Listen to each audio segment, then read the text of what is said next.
the Let's Talk Leadership podcast. My name's Ellie Greening. And my name's Sandra Patel-Stewart. On this podcast, we will be interviewing some of the UK's greatest tech leaders. We'll be discussing war stories, battle scars, and their learnings from their journeys. Hopefully, you will pick up some great tips, learn from others' experiences, and have a good laugh along the way.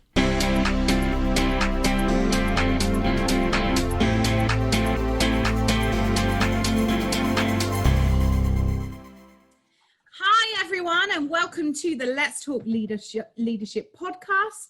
I'm really happy to have Liran Haimovitch on today, who's the CTO at Rookout. So Rookout is the rapid debugging solution which collects data on demand from live code and pipeline it immediately to any destination, such as alerting and monitoring tools.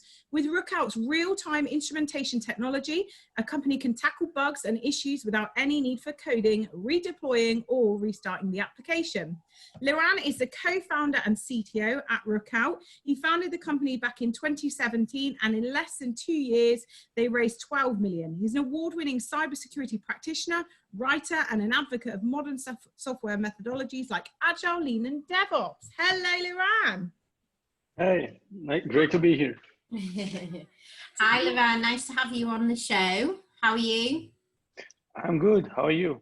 Good, very good. The sun is shining here in Leeds today, so and we're set to have I think it's going to be our hottest day of the year tomorrow. So looking forward to that.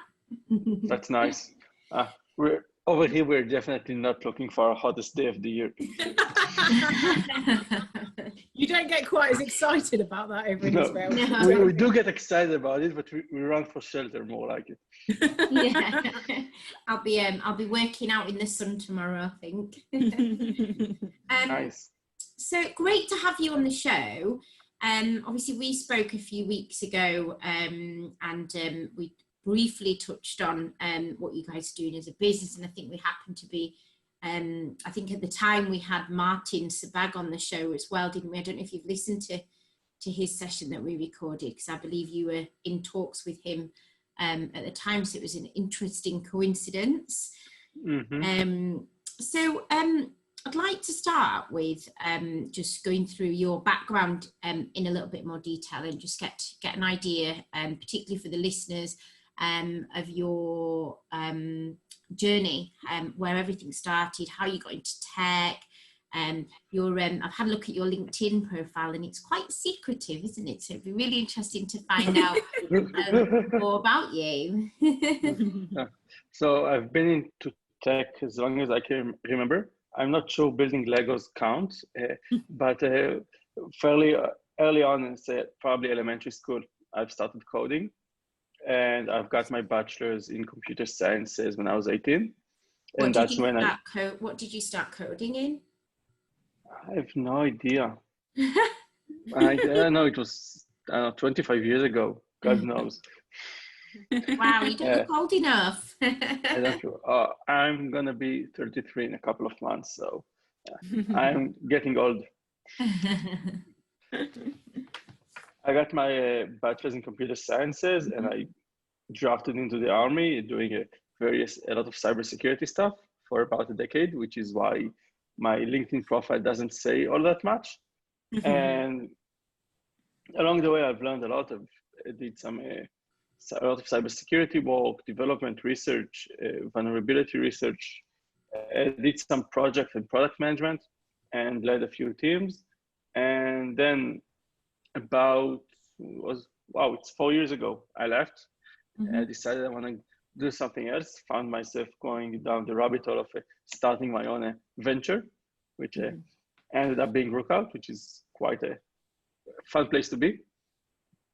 And in many ways, Rookout was my co-founder and I attempted to bring something else to the venture world in general, and DevOps and DevTools in particular.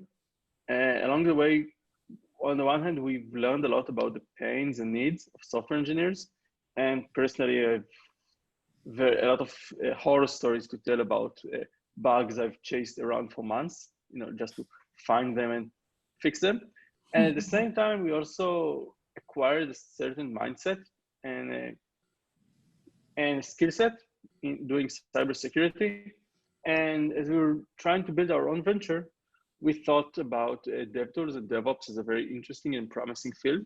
We want to make a difference, and bringing our own ideas and mindset from the cybersecurity realm into DevOps got us it gave us a new perspective of things about what's possible and what's not possible, and how let's say traditional challenges can be met with untraditional methods.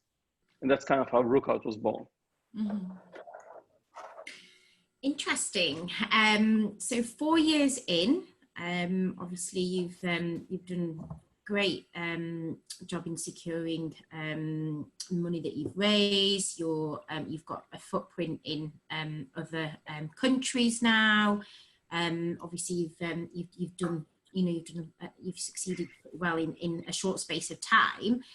How I think it'd be interesting to tell the listeners more about the challenges that you faced, particularly in the first year. Kind of from day one to the end of your first year, what that looked like for you, what challenges you experienced, what your pain areas were, and how you kind of got it to where you are today. So being a two-founders team, my role as the CTO for the first year was focused on building our engineering team from the ground up.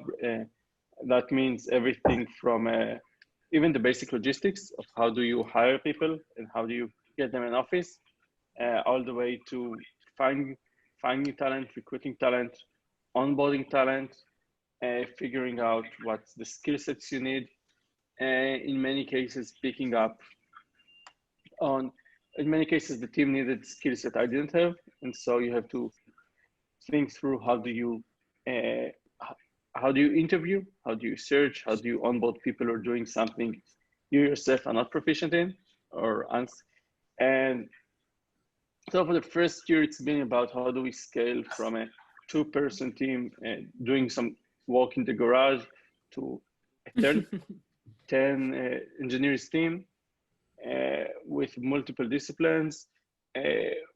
Along the way, a lot of engineering challenges came up. How do you stuff that was easy enough to collaborate between 2 people often wasn't good enough to collaborate between 10 people. Whether that's how fast does your CI/CD go through, which environment do we have, how is the code managed, and others. And so I think for the first year, it's been about building the engineering organization to build the product for real, not just have a nice, cool looking demo. Fantastic. And if you could go back and do it all over again, what would you have done differently? Well, I might have done less of it. I might have been focusing more on marketing and sales operation, and to a certain degree product. It's stuff that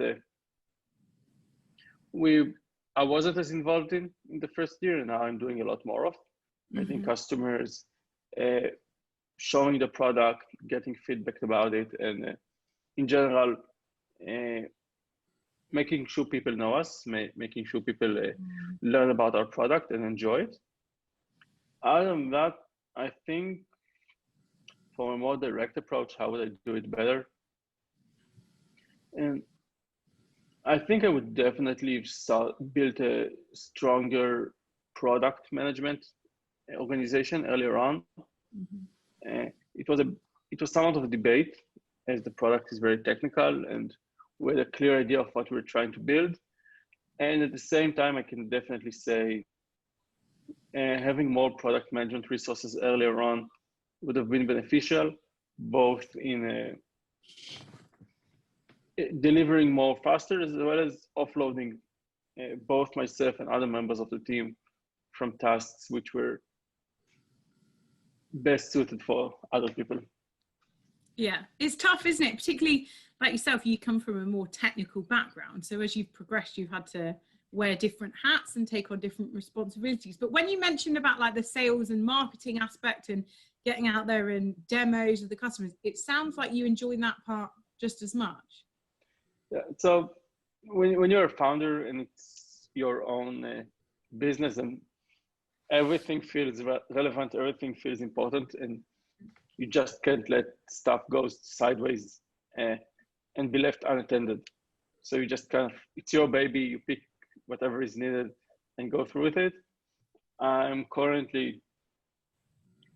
personally signed, I've been involved in many of our biggest deals and our more significant deals, and it's just as much fun seeing a deal go through as it is seeing a new product launch. Fantastic. So does that mean you travel all over the world then, speaking to customers? And I used to we can't go anywhere.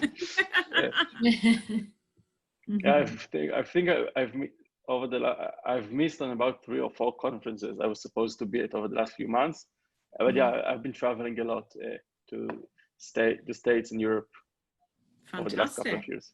Been a nice. How big is? Break. Oh, sorry. It's been a nice welcome break then recently. Yeah, just I was actually supposed to be in London.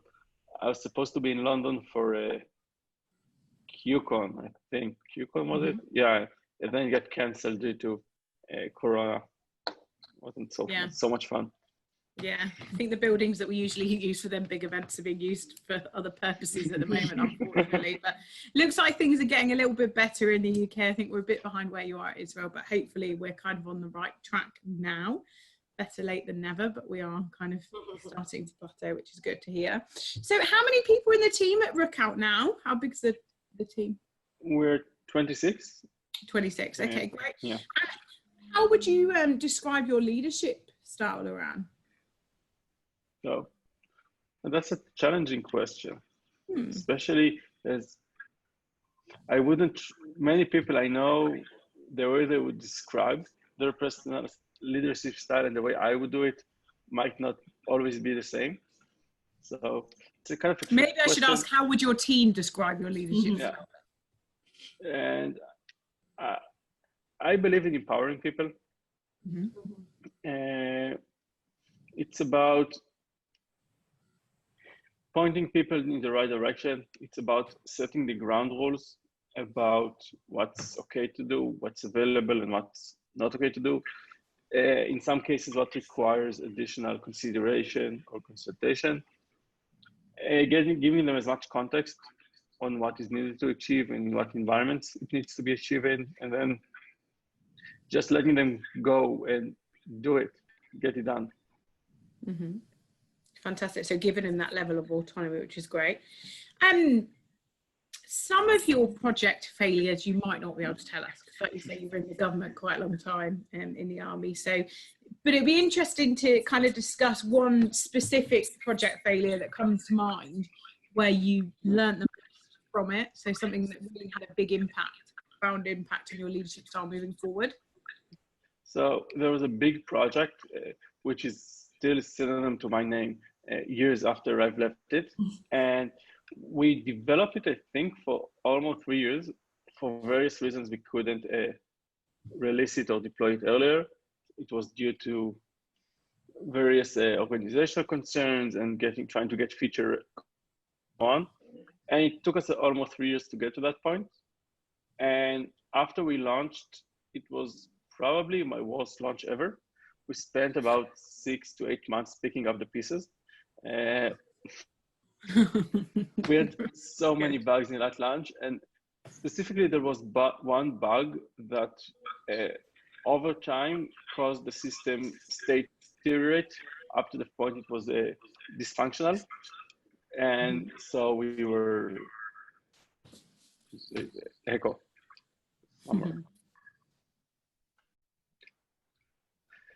And so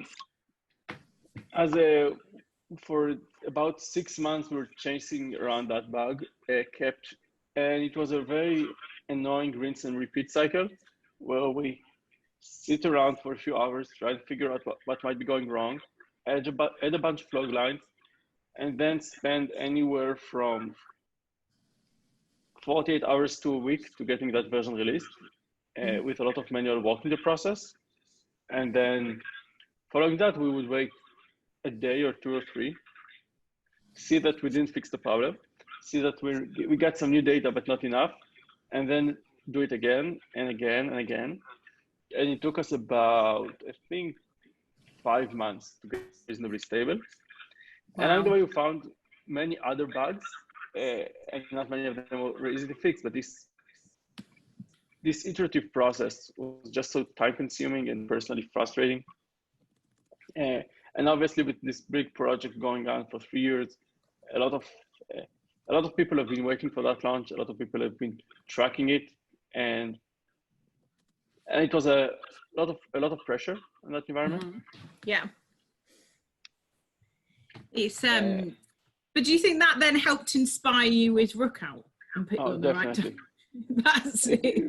Definitely. That kind of is the birth of Rookout, right? Yeah. So it gave me a huge perspective, both on the need to deliver early and often, mm-hmm. and at the same time, it also gave me insights into how hard can it be to collect even a single piece of data from our own code, and how we need a better tooling to enable us to move faster and get the data we need. Fantastic. Yeah, that sounds great. Fantastic. It's one that you'll probably never forget about and learn from, which is the main thing, isn't it? We all go through these situations where things take longer than expected, and frustrating, and it's time consuming, but it's how you move forward, and it's giving you that grit and drive to get to where you are today as well. So I think we can take some positives away from that as well. Definitely. I'm very proud of that project, and it's still being used today, years after I've left that project behind. 6 years ago. I've left the organization 4 years ago. The project is going strong. People still attribute much of its success to me, and yet it's somewhat bittersweet with all the pain and the rough launch that's been involved in it. Yeah, that's amazing. So we talked about your leadership style and how your teams would describe you. Obviously, we're all going through difficult time right now. You guys are coming out of this sooner than we are here in the UK. And how have you dealt with the current pandemic in terms of keeping your teams together, your people together, uniting them? What do you think that you've done differently to help with that? So we've started by getting everybody to work from home, and once things were getting to that point, for us it was fairly easy, because most of the team members, if not all of them, have had some experience working from home occasionally. Obviously, for other companies where it's a bigger shift, then practicing was more important. We've put in a lot of effort in trying to get make it, I would say, nice working from home, whether it's by making sure people have the equipment they need, laptops, screens, even chairs. And at the same time, it's about sending the occasional cake home or beers or whatever, just to get some of those office perks at people's home. That's nice. And especially when done by surprise, it makes people think you understand, you care, and you're thinking about them. That's very thoughtful. Yeah. That's nice. It's very easy. It's hard to keep that culture going, isn't it? I think when everyone's remotely and in different locations. It's definitely hard, yeah. And a lot of the day-to-day burden falls on the managers, the team leaders, and other managers who have to keep everyone in sync. There are some ways to get some more face-to-face time, even through lockdown, especially when things relax. Sometimes whether it's meeting in open places or meeting on a team basis, there are ways to try and maintain some of that human contact face-to-face occasionally. And at the end of the day, it's mostly about trying to be as flexible as possible. Everybody is dealing with the issue differently. Some people are stuck alone at home. Some people have their families and wives and children to look after. Some people, we have a few employees who are actually went back to their parents for various reasons. And so people have, it's always true that people have preferences when they work, how they work, and so on. But when working in a new environment, then that's even more challenging.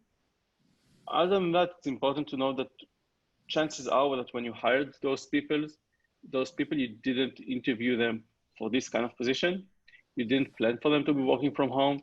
And some of them are probably going to be doing great. Some of them might even be doing better than they already are. But some of them are going to be challenged by this new scenario, whether it's their environment or by their, whether it's difficult for them to concentrate from home, whether it's easier for them to consult face-to-face on technical issues or other problems.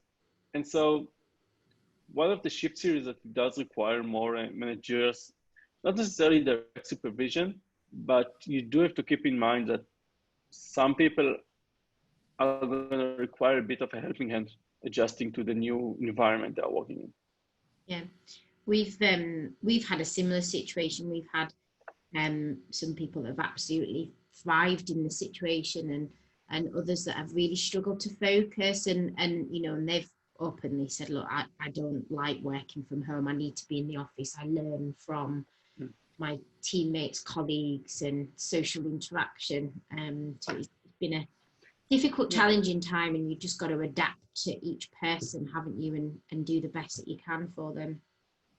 Actually, moving back to the office as lockdown subsides presents its own challenges, because some people are going to be very, very eager going back to the office because they're desperate for it, they're missing it, while others are either going to be hesitant about because they like working from home. Some of them, health concerns are going to be a problem, whether it's because they're using public transit, whether it's because they have moved away, whether it's because they personally feel more at risk and don't want to be at the office. So it's a balancing act. And I don't have any right or wrong answers here, but the more you go back into being office first, the more people who stay away are going to feel as outsiders.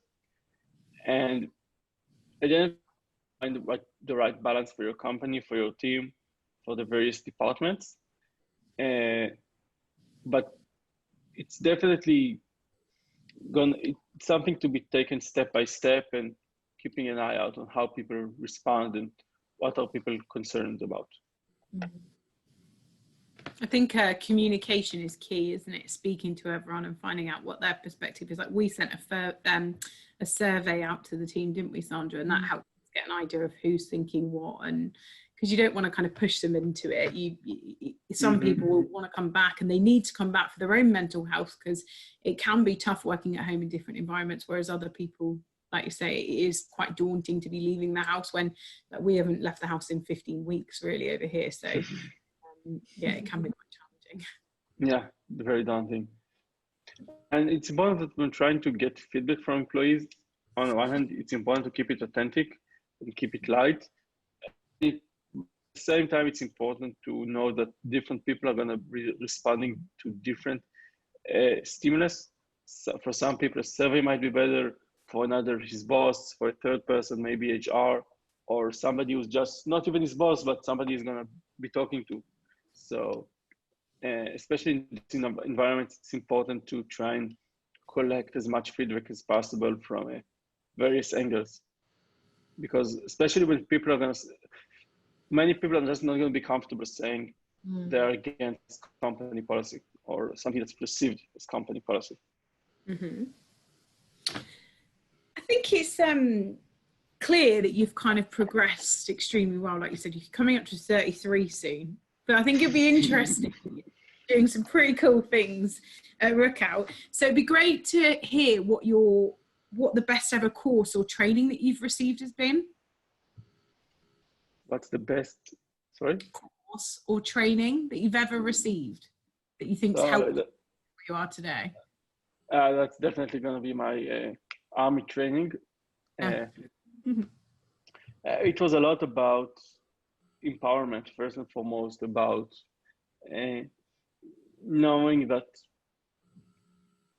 virtually nothing is impossible, that if you are intelligent and determined and you have the right people with you, then anything can be overcome, any challenge can be overcome, anything can be achieved, almost anything can be achieved. And it's mostly about mental endurance and fortitude, about staying at it, and about being able to build a map to get you from where you are to where you need to be, about finding the right direction, even if a task seems daunting and you're not sure where to get started. It's about getting started, and it's about figuring out along the way, are you moving in the right direction, or if you need to change course. I think, as Sandra mentioned earlier as well, a lot of what we're working on at the moment with our tech community is looking after yourself and mindset and mindfulness. And as Sandra mentioned earlier, she's running an event tonight called Taking Time in Tech, that we're running virtually to help support our tech community in looking after themselves. But it'd be interesting to ask you, you sound like you've got a busy life, hectic schedule, lots of travel. How do you look after yourself? What do you do to keep yourself sane and healthy, Liran? So especially now that with COVID, I've picked up working out at home. It's actually pretty good. Keeps the mind sharp, keeps the body alive, especially as we grow. And I also try to give some, even though I manage a lot of people, I'm meeting a lot of people, I'm speaking to a lot of people, I try to make sure to allocate some time for a personal work, especially around coding as well as writing. Cool. So a lot of the content on our blog was written by me. I'm giving various talks in conferences, now virtual conferences, and I occasionally try to develop a small piece of the product just to stay in touch with the product, with what we're doing, with the pain we're solving, and with our own engineering teams. Fantastic. So you still hands-on develop yourself. What language do you develop in? So language? I spent most of my career doing C++, but there is virtually no code of that in Rookout. At Rookout, we use a lot of Golang, a lot of JavaScript, some Python, Java, and C#. But so it's kind of a mix of everything. And personally, I'm reasonably fluent in all of those. So, and can Rookout be used then across different tech stacks? Yeah, so Rookout can be used for .NET applications, JVM applications, Node.js, and Python, and it will be adding support for Golang and Ruby over the coming months. Amazing. Perfect. I think that's all the questions from me. Sandra, have you got any last minute questions for Liran? Yeah, so I've got a couple more actually. What if you could change one thing in your life, what would that be? So one, I think a rather important realization I had is actually last week was that if there is something that Rookout or any company I'm working in, especially as a leader, needs more than my time, it's my empathy. It's my being able to being emphatic to my colleagues, my employees, my superiors, everyone I'm working with. And especially long term, though quite often short term as well, it's more important being supportive than being there. And if I can be, it's better being nice and emphatic and helping everybody for 6 hours a day than it is being an ugly bastard 12 hours a day, fighting everybody. So if there's one thing to change, it's about pacing yourself and being there to support the people around you. Fantastic. It's nice. Last question, which I think would be a nice question to end on. What are you most excited about longer term? Like, do you have any big plans coming up over the next 1 to 2 years within Rookout that you can share? So we've Rookout, we got a new CTO, a CEO. Our new CEO joined us about 4 months ago, and things have been going crazy well since then. We've shifted more into somewhat of a direct selling enterprise sales motion, and both expanding our product to meet those. We've recently announced support for data on-prem, which means large enterprises can use Rookout without sending us any of the data. So they get all the benefits of SaaS without worrying about data governance at all. And we're seeing more and more initiatives in marketing and sales operations around those new and existing customers. And it's quite thrilling to see the benefit Rookout is having with our customers, as well as the everyday improvement we're making in the product itself. That's amazing. So yeah, nice to be able to watch that journey as things grow at Rookout, which sounds great. Amazing. Well, we wish you the best of luck on everything that's going on. Hopefully we'll be able to catch up with you in the future and see, well, hopefully we'll hear all about Rookout over in the UK anyway, and I'll be seeing it on everyone's CVs that they've been using it. So yeah, fantastic. So thanks so much, Liran, for coming on the show today. If people want to reach out, is it best to get in touch on Twitter, LinkedIn? What's the best form of contact? So Twitter, I'm Liran_last. I'm on LinkedIn as Liran Haimovitch, and there's also Rookout.com where you can just reach out to us. We're there. Amazing. Well, hopefully we'll see you in the UK in the future for some of these conferences anyway, because it'd be great to meet in person. But yeah, thanks so much for coming on the show. Thanks very much for your time.